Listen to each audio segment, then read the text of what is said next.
este evento que, para nós que estamos aqui na primeira linha, e certamente para quem está desse lado, tem particular importância, mas antes de tudo quero agradecer à Manuela Ribeiro, da Correntes de Escritas, por nos ter dado a oportunidade de nós, novas vozes ainda por serem descobertas, de alguma forma, estarmos aqui a partilhar o mesmo palco de grandes nomes, de grandes escritores que são para nós grandes referências.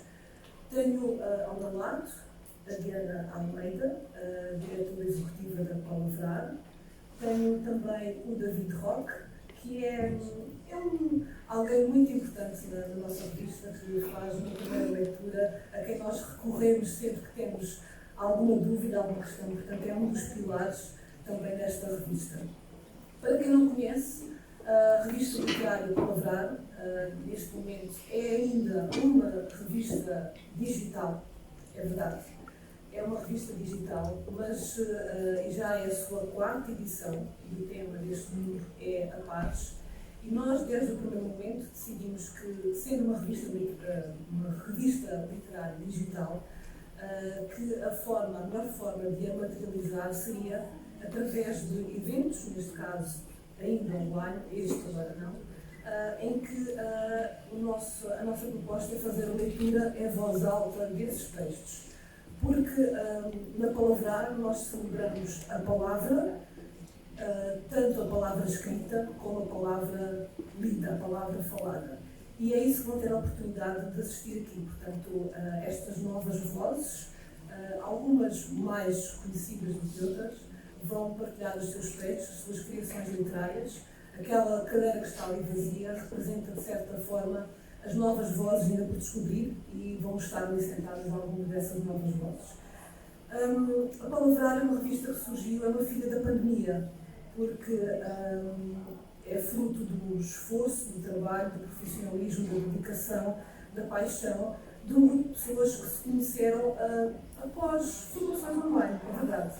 O mundo online, ou melhor, a pandemia, realmente trouxe grandes desafios para a humanidade, mas também trouxe, de certa forma, esta proximidade, porque se não fosse a pandemia, de alguma forma, se não fosse o mundo digital, seria impossível a Palavrar chegar a tantas pessoas e ter o contributo de pessoas, não estão todas aqui, estão apenas algumas, é uma representação dessa diversidade. Nós temos pessoas que escrevem a Palavrar, que estão em Londres, que estão nos Açores, que estão na Madeira. Aliás, um aspecto muito importante da Palavrar também é que nós procuramos essa diversidade também em termos, procuramos a lusofonia e temos, junto com vozes não tão conhecidas, temos comunistas que escrevem também para connosco, nomeadamente nesta representação da lusofonia tivemos já o Luís Cardoso a escrever, tivemos a Olina Beja, e nesta edição em particular temos um escritor angolano, escritor e poeta angolano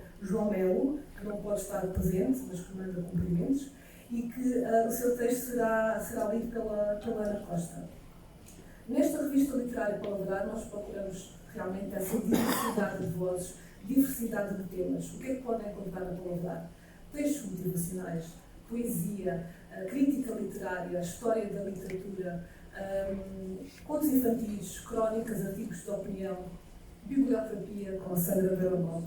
Portanto, é uma revista que procura realmente essa diversidade e vem ocupar, de certa forma, um espaço que não existia em Portugal, que é esse palco para as novas vozes. E por isso é que nós nos sentimos tão gratos por esta oportunidade de estarmos a partilhar as nossas vozes, os nossos textos, neste palco, que é um palco de escrita e de celebração da palavra.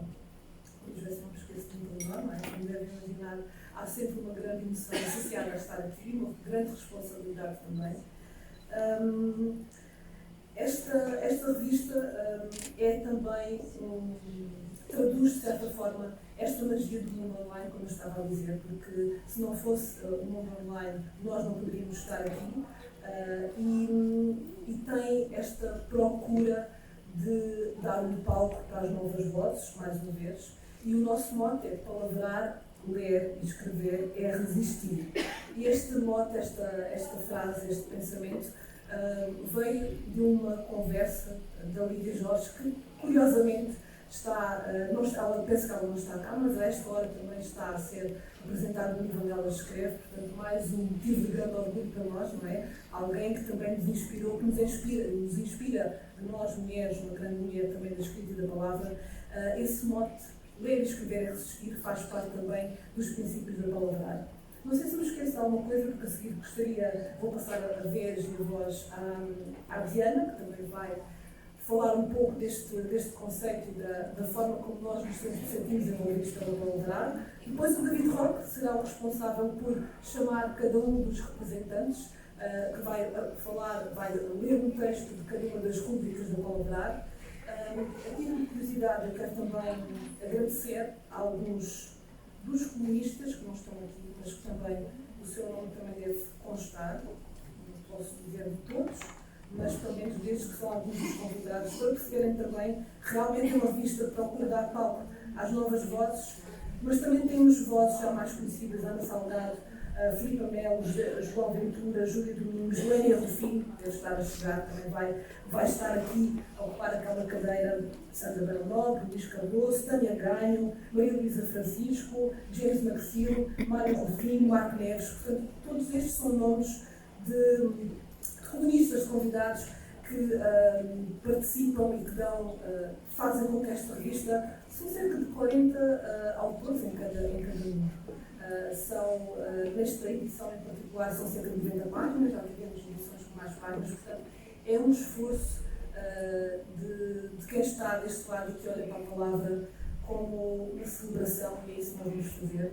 Obrigada a todos vós, vamos palavrar. Diana, é tua vez e tu vais.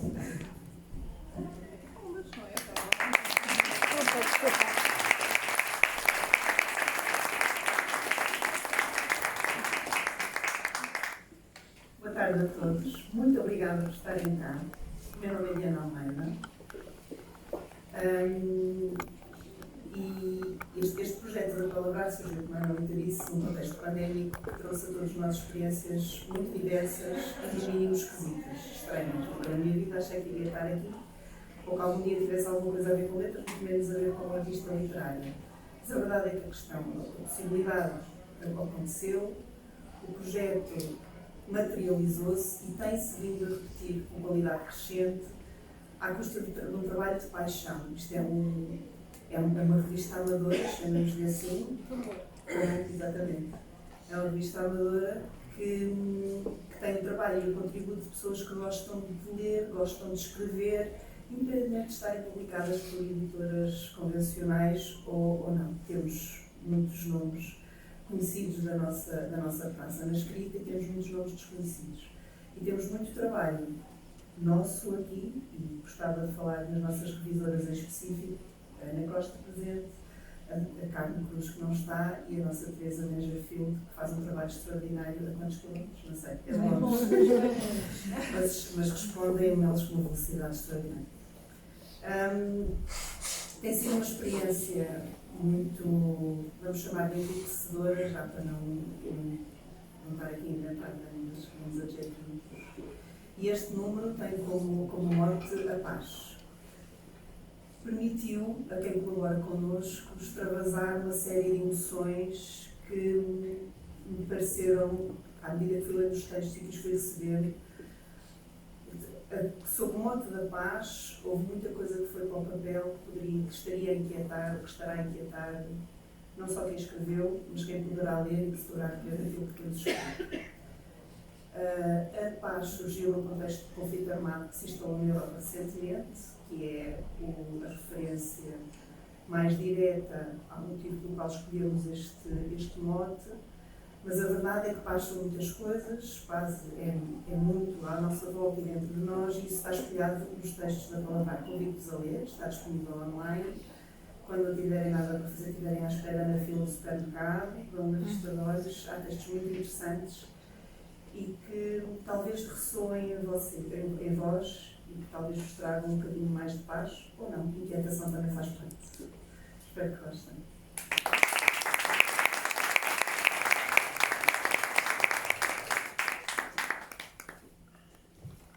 Então, boa tarde a todos.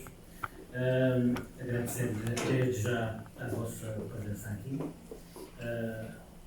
nossa e o nós que permitiu também a construção desta revista, que é uma revista que vive do coletivo, do número que aqui foi referido, do número elevado de autores que nela participam, e portanto sem este nós a revista também não existiria.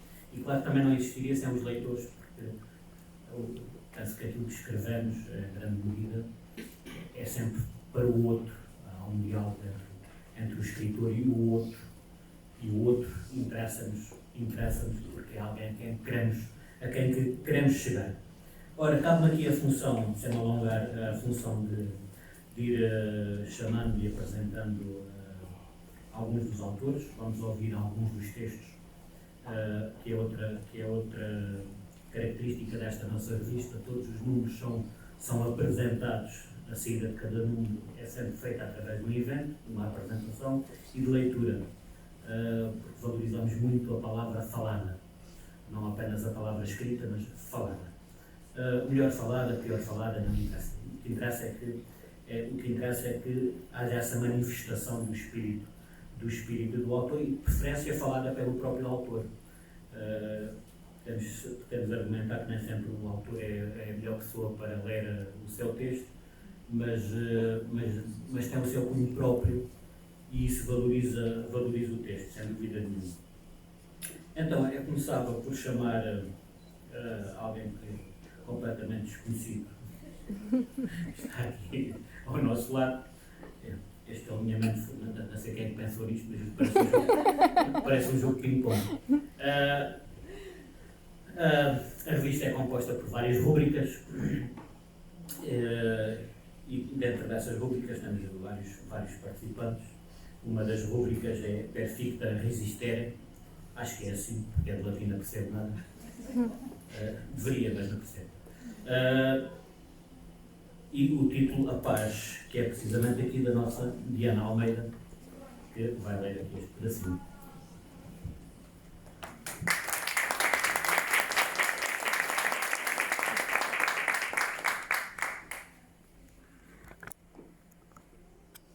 Pediste, deixa-me ficar, não me leves ao hospital. Tranquila, respiração curta e sibilante. Pegaste-me na mão e olhei as mãos cruzadas, enrugadas pelos anos que juntos passamos. Alianças baças, trocadas há tanto, relembram na vida e na morte. E fiz-te a vontade desistindo. Afinal, é contigo que todas as coisas começam e acabam. Sem ti não haverá mais.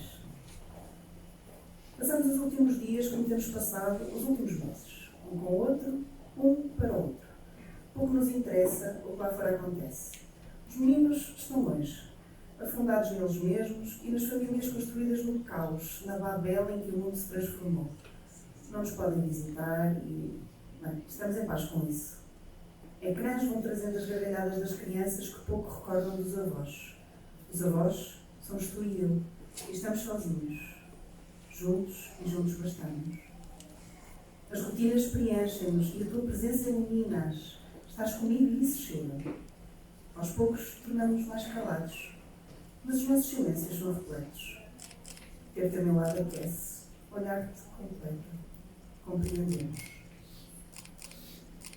Percebi que te gostava de pequenas tarefas. Perguntei, desvalorizaste. Tornou-se difícil vestir, tomar banho, comer, e hoje não saíste da cama. Não perguntei. Ainda deitada, expiras, concentrada, lutando contra o vento que te cinge o peito. Expiras com a mesma dificuldade e sorris. Nunca admitirás sofrimento, porque queres ficar. Sabes que se te vir sofrer, não consigo.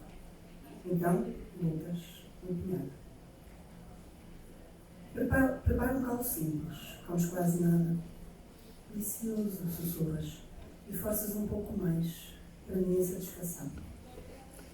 Fogem-me algumas lágrimas nas tuas costas. Sei que o nosso tempo está a findar. Percebíamos que ia chegar.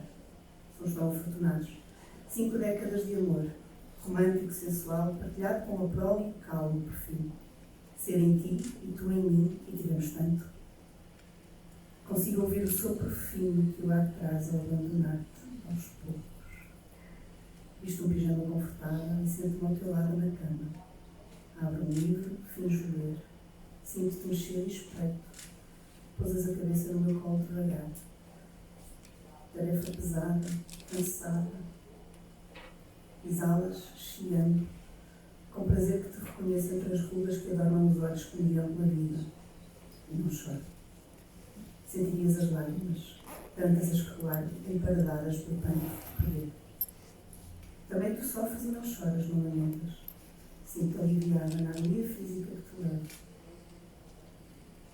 Colocas a mão sobre a minha pele, o teu calor no meu peito, quente ainda, apesar do gelo que te azula aos lábios, essa fatalidade que se espalha desde o teu centro e que te leva. Prende a tua mão com a minha, quero-te quente mais tempo, quero-te mais tempo comigo. A tua respiração é agora superficial, já não consegues lutar e pôs o livro. Não é altura para frases. Procuro o teu olhar, que abres para me ver por uma última vez. Murmuras, amo-te, entre suspiros. Também te amo, respondo. Não baixinho como tu. Sei que me ouves, sei que me sentes. Palpita acelerado sob a palma da tua mão, que segura ainda por teimosia. Escorregas-me. Não respiras. E uso da pouca força que tens para aparentar paz. A paz que me queres dar. Foste e não te quero largar. Posso chorar, mas não quero poder chorar. Quero-te aqui e já não estás. Contigo foram todas as razões. Contigo foram todas as cores. O que mais me resta fazer agora? Agora? Espera. Não demora.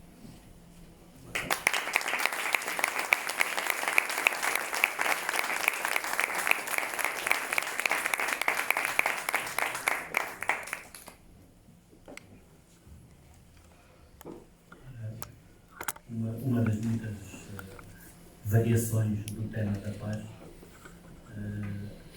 pode ir até o cerne da nossa alma, pode ser entendida de muitas formas.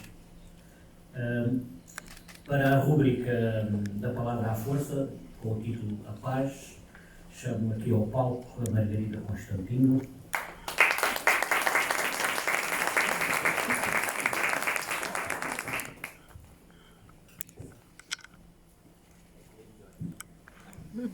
Boa tarde a todos.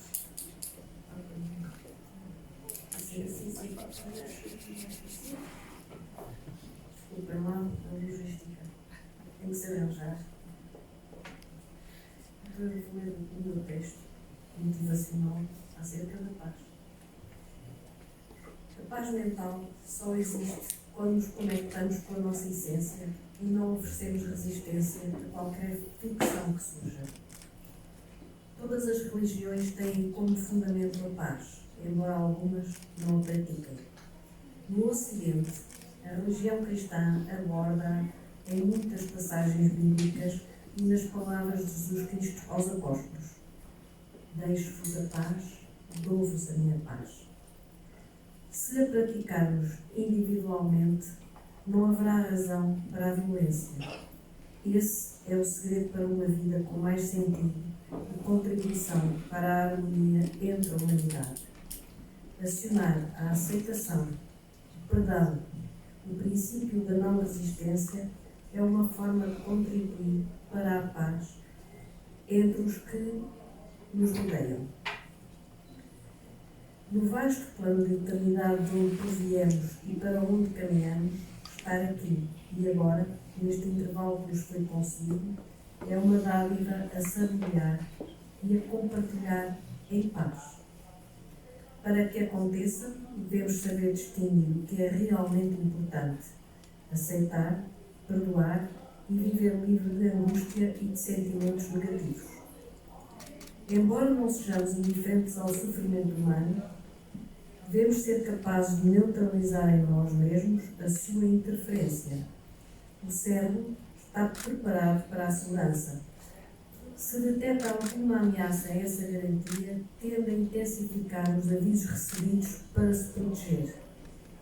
A nós, portadores de inteligência, cabe-nos enviar sinais para acalmar a ansiedade. É sentir a dor, mas não a prolongar, para que não se transforme em martírio. Havendo paz interior, a dor é aceite como um facto. Os factos são passageiros, como a própria vida. É importante o autoconhecimento, sem julgamentos nem culpas. A imperfeição faz parte da plenitude. Aceitar a vida tal como ela se nos apresenta, com os nossos defeitos e as nossas virtudes. Aceitar o que não depende de nós e mudar aquilo que podemos melhorar para nós e para o bem comum. Lembrar-nos que todos somos uma partícula no universo de partículas, onde todos temos o nosso lugar e estamos em permanente relação com os outros. Atingir o estado de paz é viver em harmonia connosco, com a humanidade, com a natureza. Relaxar, enfrentar os problemas como impulsionadores da ação para desenvolver o nosso propósito. É viver no presente, já que o passado não se pode modificar e o futuro é apenas uma conjectura que depende de muitos fatores. A realidade é o aqui e agora.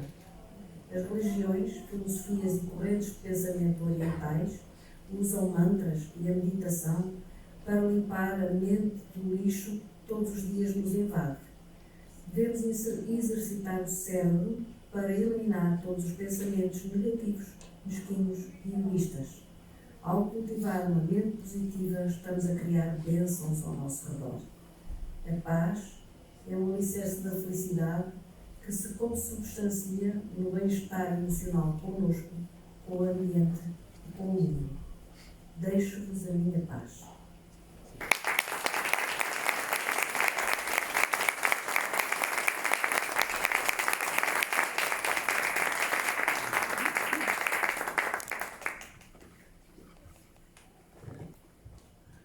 Muito obrigado, Margarida, pela paz que aqui deixou.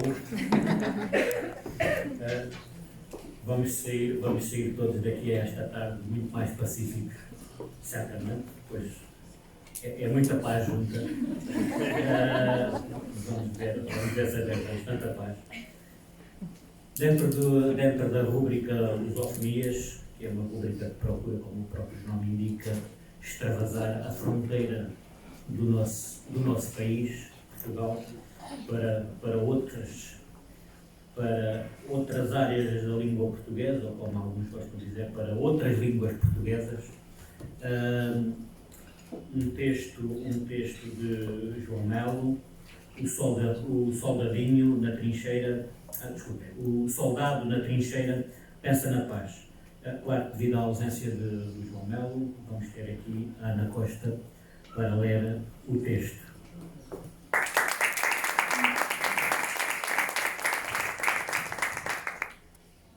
Olá, boa tarde. Então eu vou ler O Soldado na Trincheira Pensa na Paz, de João Melo. Penso.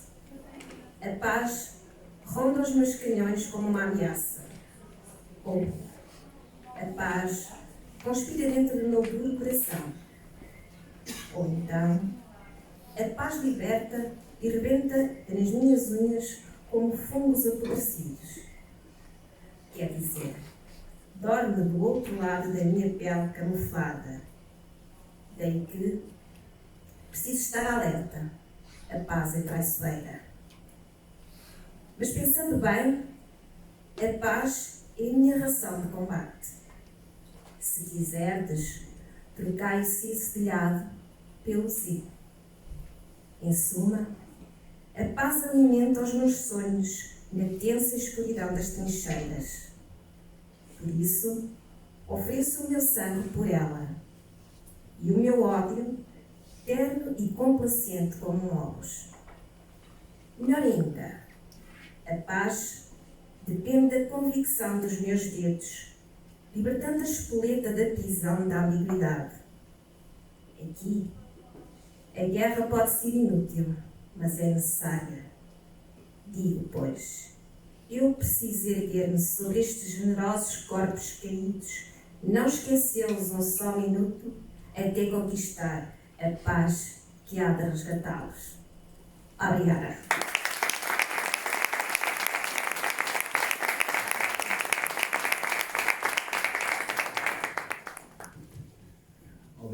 Costa, por esta leitura. Eu estava a dizer texto, na verdade um poema. Na verdade um poema. Registrei aqui no meu caderninho a abertura, que tem o seu quê de irónico. A paz é uma ameaça para os canhões, que é uma ideia interessante. Portanto, a paz é verdadeiramente ameaçadora para alguns negócios, porque... Bom,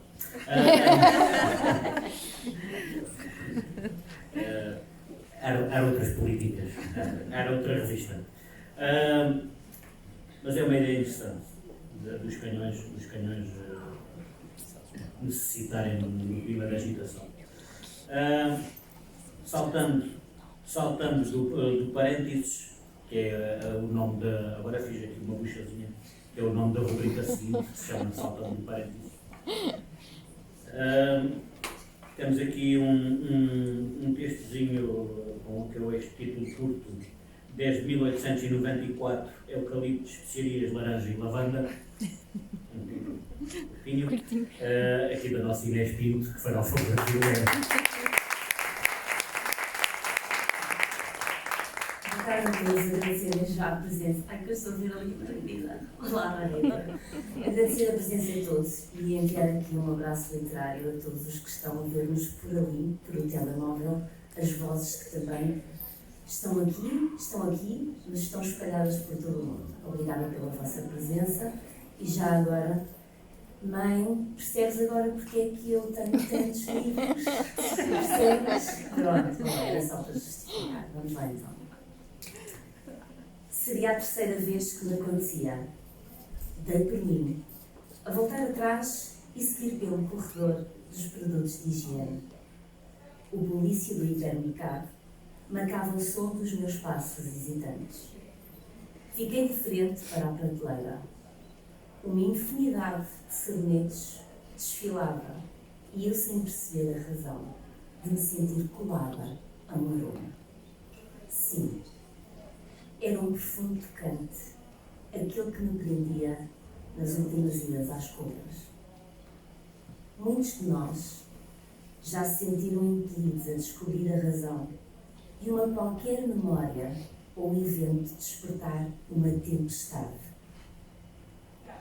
Daquelas que nos deixam sem alternativa, salvo acreditar que encontraremos algo que nos tranquilize e nos permita apreciar o dia com toda a sua paleta de cores. Somos artistas da vida. Às vezes, pintores desesperados de mágoas, outras vezes cantores de melodias penosas e outras ainda de papéis secundários que deprimem. A vida é rica de desassossego, não é verdade, leitores? Abandonei o corredor, não sem antes memorizar aquele aroma e aconchegá-lo no coração. Quando cheguei a casa, o telefone tocava, corri para atender. Bom dia, sou a Conceição e estou a ligar para lhe apresentar o nosso cartão 21. Para efeitos de qualidade, a chamada vai ser gravada. O perfume sereno que trouxera comigo rebentou nesse instante. Sem azedume, socorri-me do menu de desculpas, sempre disponível, e desliguei. Só me apetecia processar a senhora que tivera a ousadia de me arrastar para uma realidade enfeitada de impaciência e ruído. Sentei-me no sofá e liguei a televisão, apenas na tentativa de amenizar a má disposição temporária. Pela janela, a tarde espreguiçava-se ao som das badaladas da igreja. 1, 2, 3, 4. Não consegui evitar o desassossego da memória que invadiu a sala. Fui eu que pretendi regressar à memória e não ela que se intrometeu por mero prazer. Quando estamos inquietos, esquecemos de escudar o coração e toda a realidade se pinta de um ar cinzento que enevoa qualquer alegria vivida. Por isso, recordei o momento em que provei o sabor do pânico. A minha família de 3 estava prestes a dissolver-se nas agruras da vida. Perdi a paz naquela noite, quando a terra se mexeu mais do que devia. quase numa cumplicidade que conspirava a favor do tormento. O pai, deitado no chão, a babar-se e a gritar: sou Deus. Soma das frustrações de não resistir ao vício que o acompanhava há anos. As estantes a tremerem e a expulsarem os livros da sua familiar disposição. A minha mãe, transfigurada pela raiva de ter oferecido tantas oportunidades, pronta a libertar-se do fardo. E eu, espectadora, involuntária, com um grito de clemência preso na alma. Vivi momentos de mágoa, ressentimento, revolta, mas este considero a única ocorrência em que senti o abismo no coração e me abandonei ao destino. Endireitei-me e voltei à sala. Com frequência, o que as experiências têm para nos ensinar mascara-se de formas estranhas. Bem desperta e ciente de que estava a salvo, relembrei as palavras vomitadas pelo Surround Sound nesse esfumado 1997. O destino marca a hora. Peguei no telemóvel e pesquisei a expressão. A fotografia de Tony de Matos com a legenda do título do filme fez-me suspirar. Tantos anos circularam desde essa noite e nem me apercebi que bastava um despertar para regressar a tempestades, que por serem pretéritas deveriam dar lugar à bonança. Levantei-me e fui até à varanda. Recebi a frescura do orvalho outonal e sorri. Dei por mim a refletir sobre banalidades como um telefonema, um pneu furado ou até uma unha partida que desassossegam e nos tornam incapazes de admirar a calma que habita em nós. Talvez as situações possam desencadear tormentos, mas somos capazes de repostar.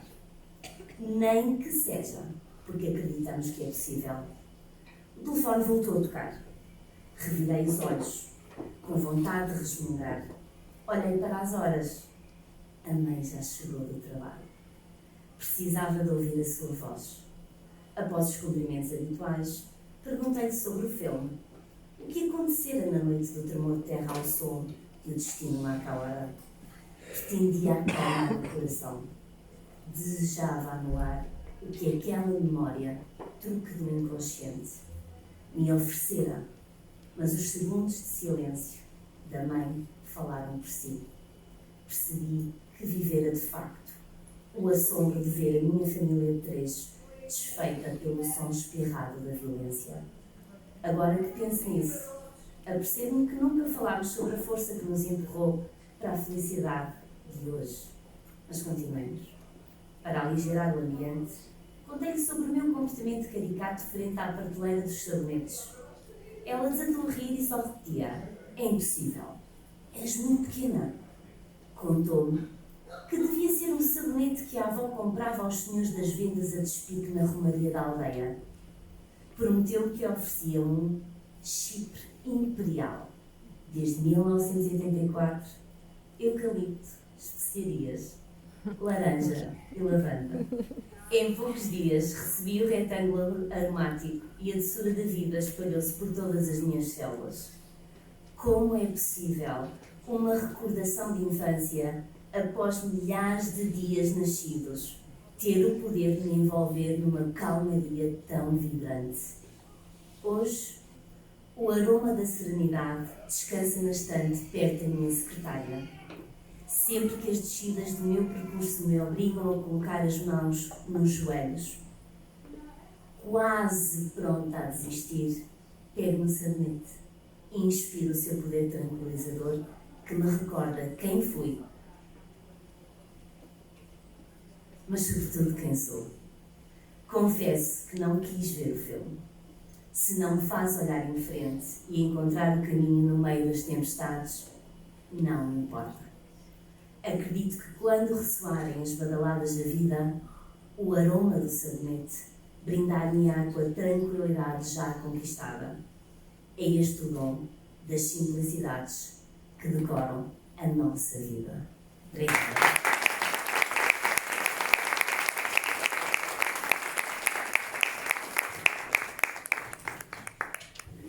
Obrigado, Inês.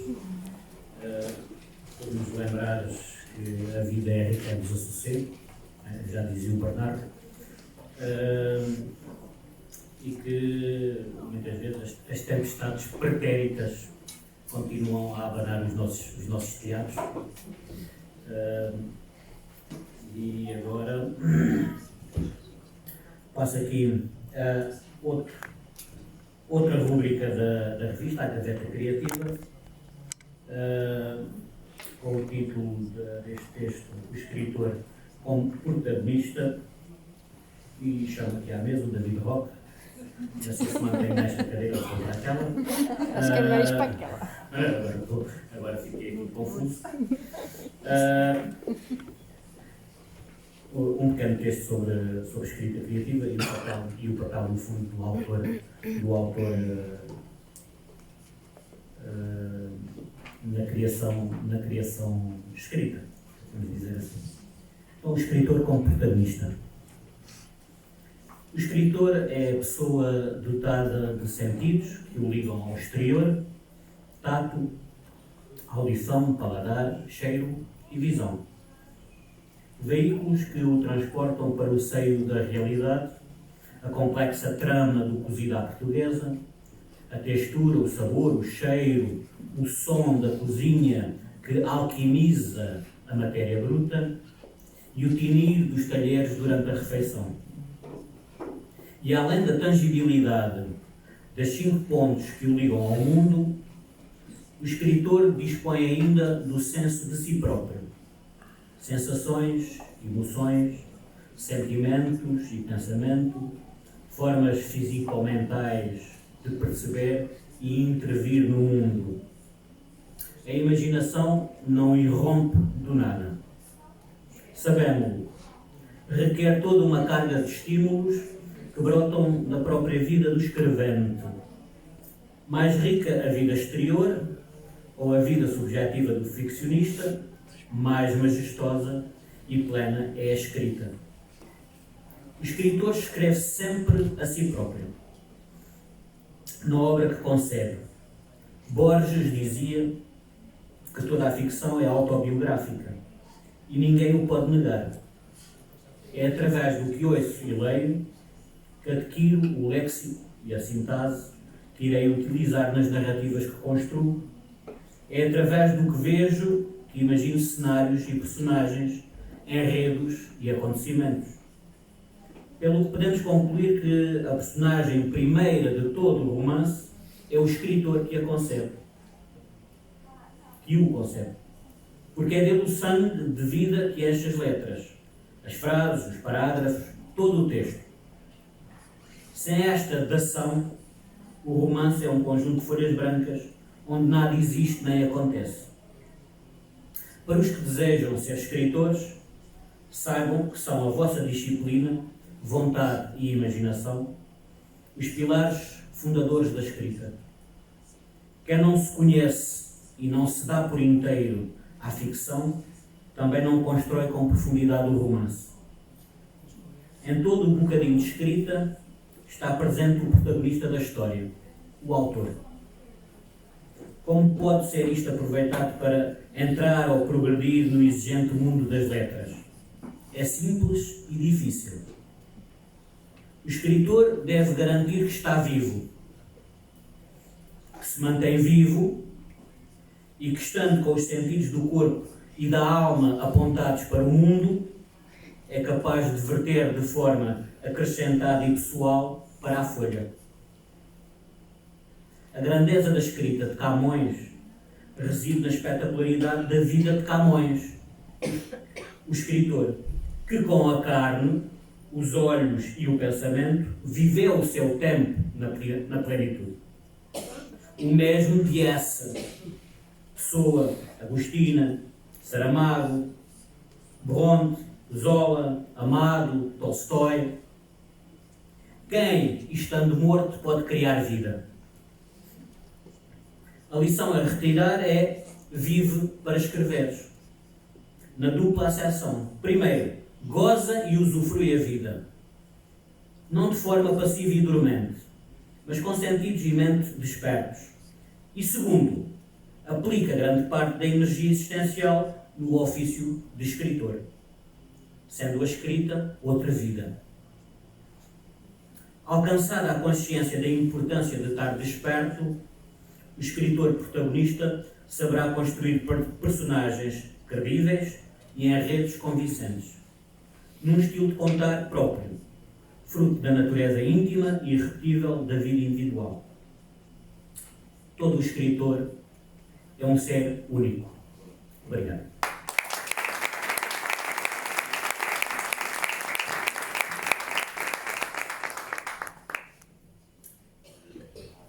Ora, e continuando aqui as nossas apresentações, da rubrica Resistência Poética, primeiro chamo aqui a Ana Silva, que vai-nos a ler Paz pela Vida.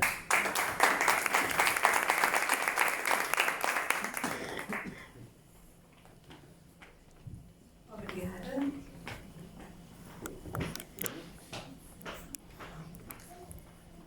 Paz. Paz pela vida. Paz, o que entenderes.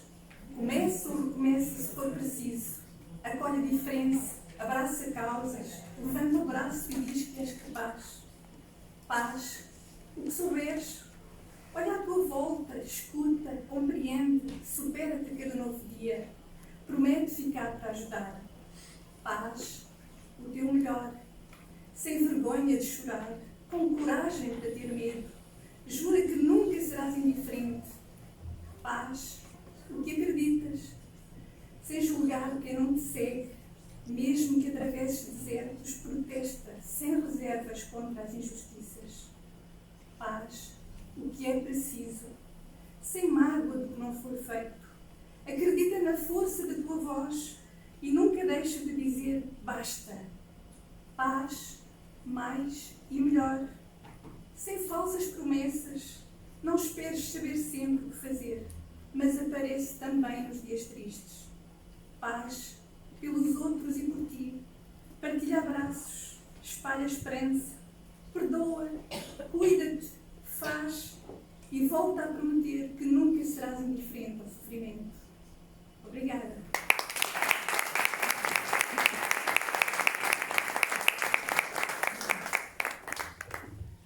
Obrigado, Ana Silva. Ora, paz o que entenderes, não é?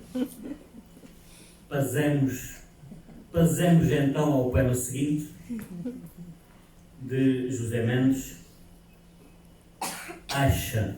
Não sei se estou a dizer bem, José. Mais ou menos bem.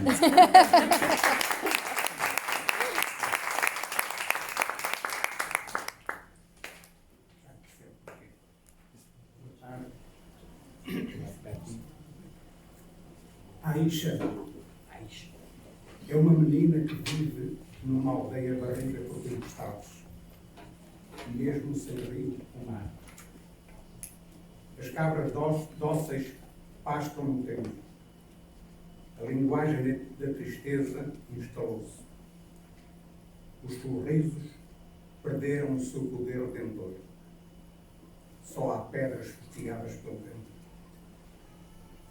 Numa boneca com um braço perdido, inventam-se mundos, criam-se enredos, onde brincam meninas, cabelos dourados e um olhar feito de mar. Num livro em que só os bonecos disseram presente, as letras perderam a voz, fugiram para outras longitudes, onde as casas têm brinquedos a rolos, luzes nas árvores, sobejos imensos no palco. Os tapetes semeados na terra batida enganam o frio escorrido de um céu com milhões de pontinhos luminosos, sorridentes nas noites sem luar.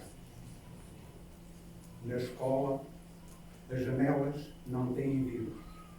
O vento entra para logo sair. As portas não têm fechaduras. Entra quem quer, mesmo que não o faça por bem. Os bancos são invenções em blocos de barro. Mãos pequeninas e frágeis moldaram-nos com a massa feita de terra escura e a pouca água que sobeja. Escassa é a chuva, que raramente cai do céu. Do breu da noite saem homens armados. O barulho ensurdece. Tubos metálicos expelem fogo, queimam sonhos. Destroem a casa, derrubam a escola. Os bancos frios inventados em blocos de barro ficam espalhados em aflita anarquia. As montanhas escuras perdem o poder de abrigo. Aisha, com outras meninas, com outros meninos, foge dos homens armados para apanhar um barco cansado e velho com lapsos no seu navegar. Vai à procura de um país que ainda tenha sonhos para perseguir. Encontra-o, longe, onde o escuro é pincelado de mil cores. As plantas libertam cheiros de colírio e alecrim. As montanhas são de sol, a terra chega ao fim e vai cair inteirinha nos braços tranquilos e doces do mar.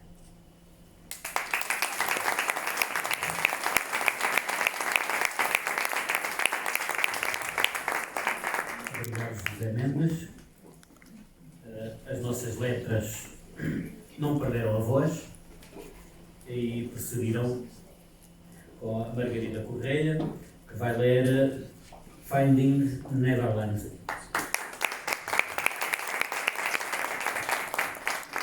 Boa tarde. Finding Neverland. Não sei onde te perdemos, se na curva, por não ser reta, se na reta, por não ser curva. A memória guarda futuros balanceados nos teus pés, ainda que andas voltas na espiral, numa espiral na senda do branco, sem encontrar sequer uma qualquer cor do arco-íris.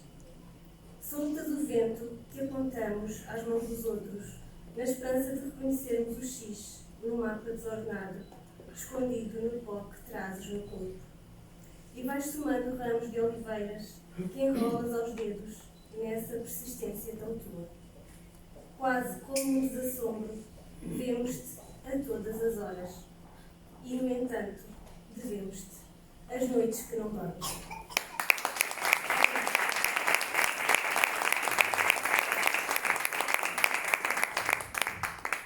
Obrigada, Margarida Correia. É de uma grande generosidade de todas estas pessoas que estão aqui a ler, muitas vezes estão habituadas a ler em público, não é?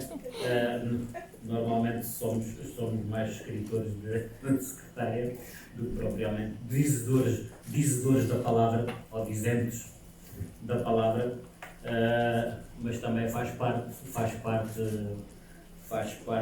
deste mundo, um mundo onde se está a perder um pouco a oralidade, que cultivamos um pouco, né? Estas fogueiras, vamos imaginá-las, estas fogueiras antigas, as quais nós rodeamos em conversas e histórias, que é o cerne, no fundo, de toda a literatura. Eu penso que a literatura surgiu alguns por aí, na pré-história, quando as pessoas não tinham muito o que fazer ao fim do dia. O que é que faziam, né? Inventavam coisas para preencher o tempo. A literatura nasceu alguns por aí assim. Portanto, ainda uma literatura oral. Ora, e estava prosseguindo aqui, é a linha reta ou às curvas, não é? Prosseguimos para a próxima rúbrica, palavra de leitor, com o texto Uma Educação, da Helena Ventura, que não está cá, não é? E será lido pela Ana Pinheiro. Ana Pinheiro, faça favor.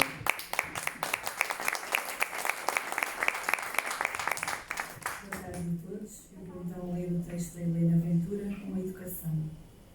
A paz estão onde nos sentimos verdadeiramente aos nossos olhos, mesmo que às vezes só aconteça quando traímos o que julgamos ser toda uma vida. Tara Westover cresceu a preparar-se para o fim dos tempos. Nunca havia posto os pés na escola. Só tenho 7 anos, mas percebo que é este facto, mais do que qualquer outro, que diferencia a minha família. Nós não vamos à escola. Mais do que a pergunta, como viver sem uma educação formal, aquela que assola quem lê as memórias de Tara Westover é: como viver quando nascemos sem pai e mãe capazes de nos protegerem do mundo e deles próprios. A normalização da violência, acima de tudo aquela que vem dos seres que deveriam amar-nos incondicionalmente e proteger-nos de tudo, é a que constrói as pessoas mais quebradas, mais despedaçadas. Crescer e pensar que nunca seremos suficientes aos olhos de quem devia cuidar-nos com todo o coração é o que nos torna mais descrentes, que faz com que sejamos, muitas vezes, a pessoa com quem temos mais dificuldade em relacionar-nos. É reconfortante pensar que a falha é minha, pois isso significa que tenho controle sobre ela. Nunca se vive quando assim é. Sobrevive-se. Tomar conta da nossa vida parece, nestes casos, tão difícil e extenuante quanto criar toda uma nova vida. No desamparo de nos sabermos sós, sem sermos capazes de andar e termos já de correr. Nascida no ideal dos anos 80, numa família mórmon. Filha de pai que se opunha à educação formal e a demonstrações de afeto, e de mãe parteira autodidata, Westover passou os seus dias, desde o nascimento à idade quase adulta, a laborar no ferro velho do pai ou a cozinhar com a mãe. Não tinha certidão de nascimento nem historial médico. Registros de existência, algo que Tara só conquistou quando conseguiu acesso à educação. Tinha 17 anos quando entrou, pela primeira vez, numa sala de aulas e percebeu, ali, naquele momento, que era aquilo que ambicionava. Estudar, pensar, ser. Mais do que uma história de reinvenção, esta é uma história sobre o que é viver na luta constante pela paz. Pela paz com a família em que se nasce, com as escolhas que se fazem, consigo mesma, na luta interna entre a identidade que se construiu nos primeiros anos, os anos basilares da existência e o que se quer ser. Obrigada.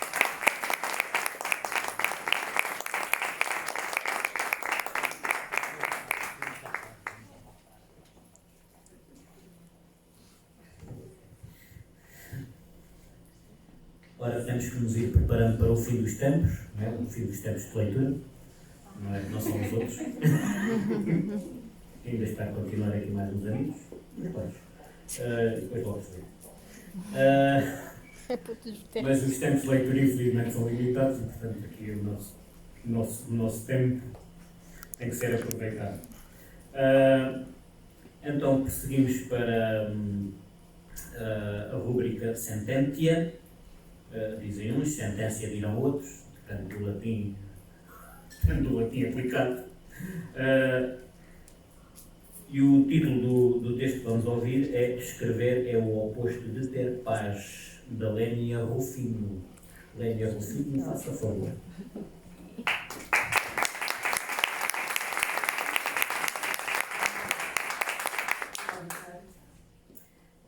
Quando soube qual seria o tema desta edição da Palavrar, percebi imediatamente: escrever é o oposto de ter paz.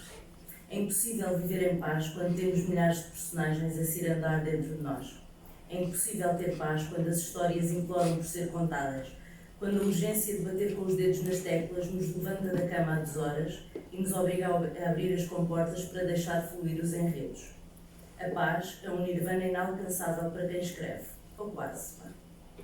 O fragmento começa quando uma personagem se apresenta, saída de Ninhures, e de repente vive connosco. Acompanha-nos ao café, espreita-nos por cima do ombro, debruçada sobre os livros que estamos a ler, senta-se connosco à secretária de trabalho, ocupa um lugar nas reuniões que possamos ter, divide connosco a almofada, impedindo-nos de adormecer rápida e placidamente. Aquela personagem, até há pouco inexistente, instala-se e moe-nos os ossos até que a tiremos da vida imaginada e a tornemos real, escrevendo-a. E nem assim ela nos dá tréguas. Dependendo do processo, acompanha-nos durante dias, meses, anos, enquanto a moldamos, lhe damos vida e a tornamos tão real quanto possível. Depois, ousada, continua a importunar-nos, porque continuaremos a lembrar-nos dela, mesmo que já viva nas páginas de um livro, no ecrã de um cinema ou em qualquer outro lugar palpável. Depois, tendo a personagem já ganhado vida própria, o descanso teima em não chegar. A paz continua distante, a miragem ao longe, num deserto demasiado árido. Imaginando que a personagem se tornou livro, a ausência de paz segue na ansiedade pela publicação. Durante o processo de edição, a coisa mais remota ao escritor é a sensação de paz, de trabalho concluído. É preciso cortar texto, reescrevê-lo, corrigi-lo, limpá-lo, despojá-lo de artifícios ou embelezá-lo. O texto está pronto, o manuscrito está entregue, a publicação está iminente. Podemos descansar. Era bom, mas não.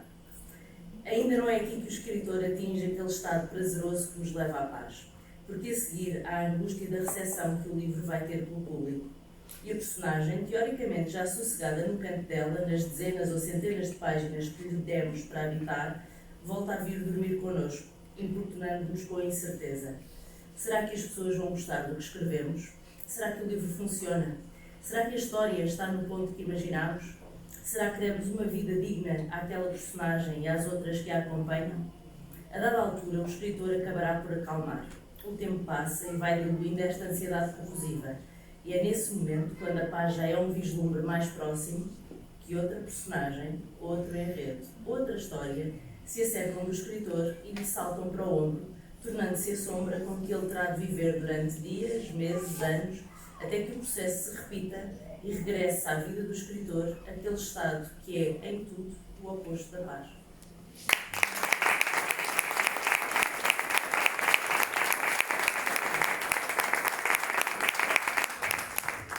Obrigado, Lénia. Reitera-se aqui a ideia de que o escritor é um desassossegado com tomares, ou seja, um potencial cliente de Xanax. Há aqui um mercado para o escritor. Não dá dinheiro das indústrias farmacêuticas. E agora vamos relaxar, fazer os nossos alongamentos mentais e vamos acabar com aqui uma sessão de biblioterapia. Portanto, primeiro temos que fazer os nossos alongamentos, não é? O músculo já está exercitado já. Chamo a Sandra Barão Nobre para nos ler Um Caminho para a Paz.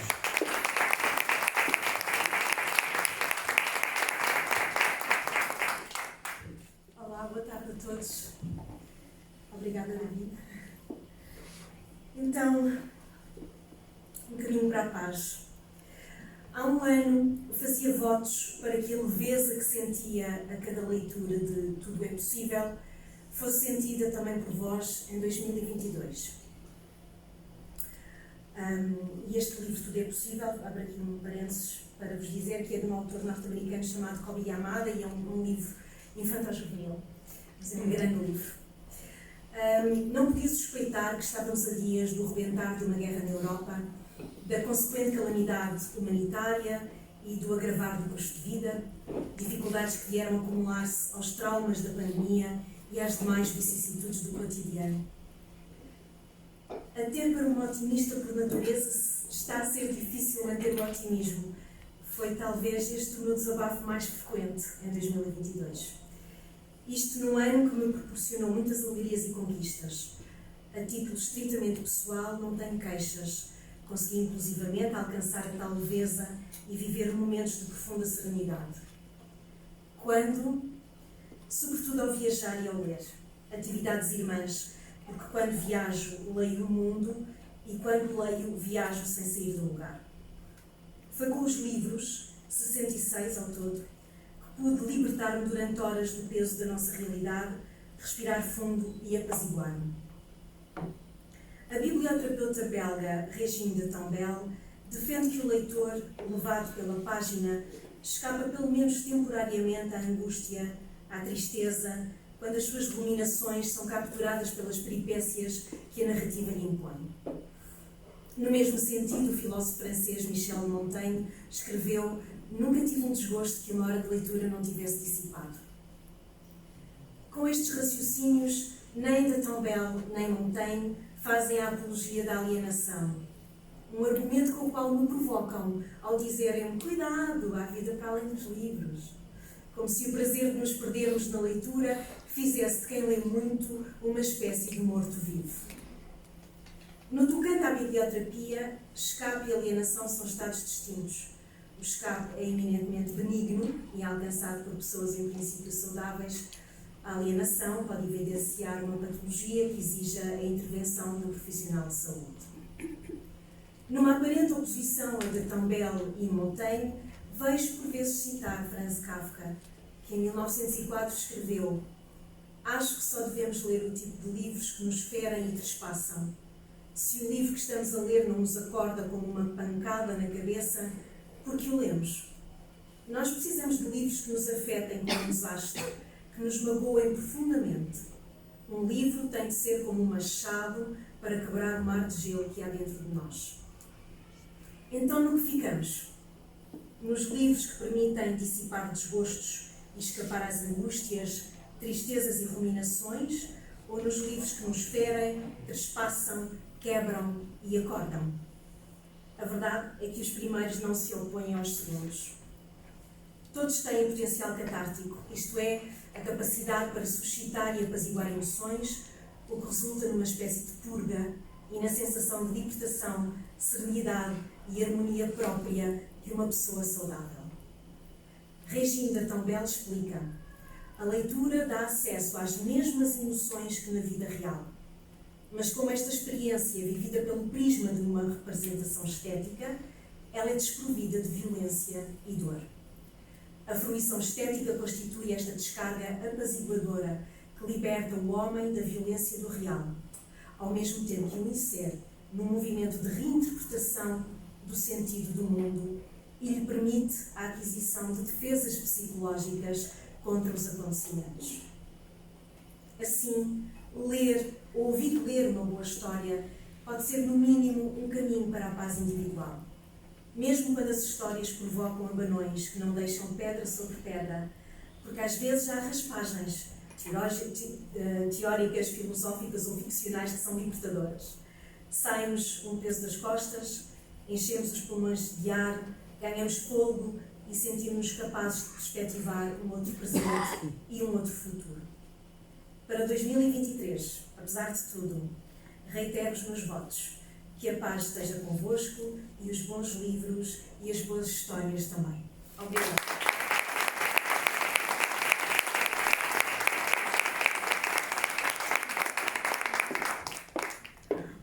Obrigado.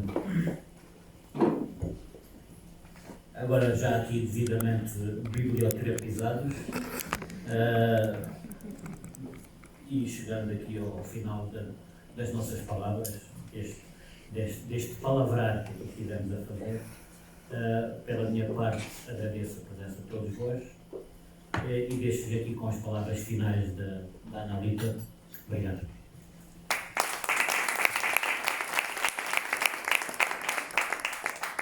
Ora, Diana.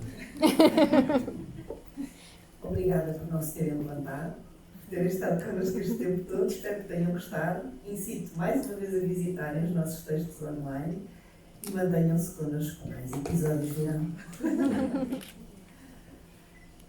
Bem, vou finalizar, antes de mais, como tem sido habitual nestas mesas aqui no Correntes de Escritas, gostaria de saber se alguém na plateia tem alguma questão que gostaria de levantar, porque nós estamos aqui para partilhar as nossas palavras convosco e também esta é uma oportunidade de partilharem as vossas palavras connosco. Portanto, se alguém tem algo a dizer, que fala agora. Vamos ver, então, se alguém tem algo para dizer. Vamos aguardar alguns minutos, sem pressão. Dedos no ar.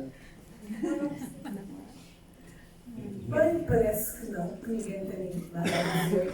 Por isso, vou dar como encerrada esta apresentação, este lançamento não online, presencial, da Palavrar. Foi um gosto mesmo muito grande estar connosco. Algumas pessoas estão aqui a vê-las pela primeira vez presencialmente, mas é como se fosse já de longa data. É um prazer mesmo muito grande estar aqui. E nós vamos continuar a palavrar. Já temos um tema que foi decidido ainda há pouco. Diana, ajuda-me. Entre francesinhas. Pronto. O voto para o próximo número será prefiro não. E vamos deixar o resto. Prefiro não. Prefiro não. Portanto, este será o próximo tema. A palavrar, vamos já começar a trabalhar. Lenny Rufino, todos, prefiro não.